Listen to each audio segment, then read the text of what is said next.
Lakini Mheshimiwa Rais pia ameelekeza utaratibu wa kuwasikiliza Watanzania, usimamizi wa kutatua kero za Watanzania, na hii tumesha communicate kote.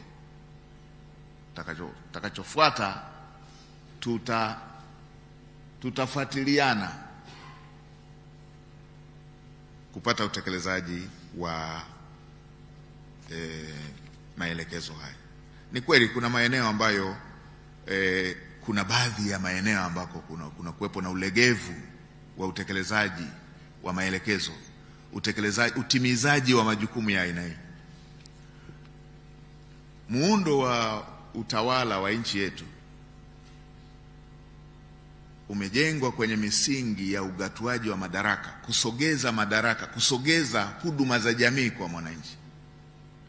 Ikitokea ngazi ile iliyosogezewa ambako huduma imesogezwa haitekelezi vizuri, the whole dhana yote hiyo inakuwa redundant, dhana yote hiyo inakuwa haina maana.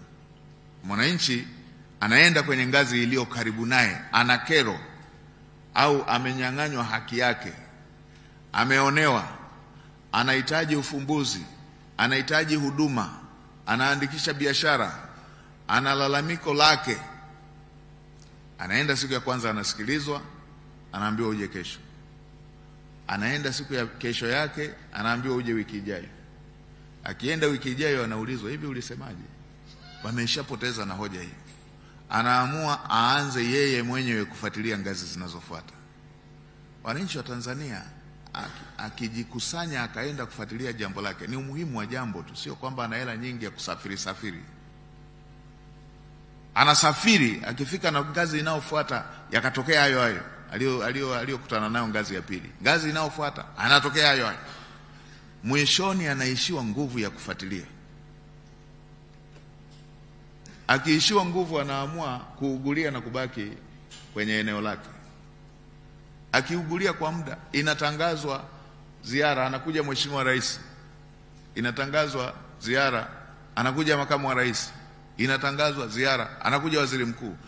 Kwa kuwa kashafuatilia jambo lake ofisi zote, hajapata jawabu, hajapata utatuzi wa kero yake hiyo, anaamua kubandika bango kwamba basi leo akipita kiongozi mkuu alisome huku kwa sababu kwenye ofisi nimefuatilia sijasikilizwa.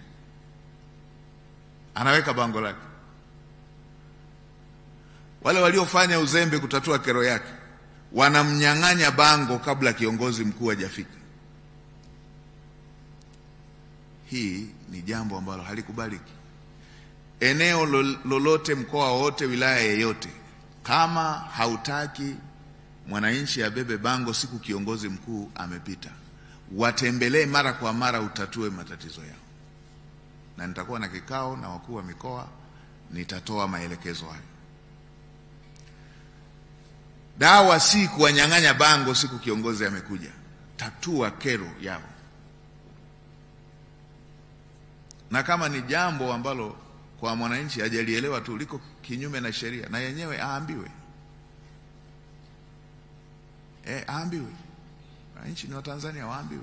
Kwa hiyo hii ni moja tu, nimetolea mfano kuelezea kwamba lazima tubadili namna tunavyofanya. Sema na jana, lazima tuheshimu sekta binafsi, kwa sababu ndio ambayo pia itabeba kukua kwa uchumi, itabeba kuondoa Tanzania kwenye umaskini. Ni hoja ya msingi sana katika eneo hilo.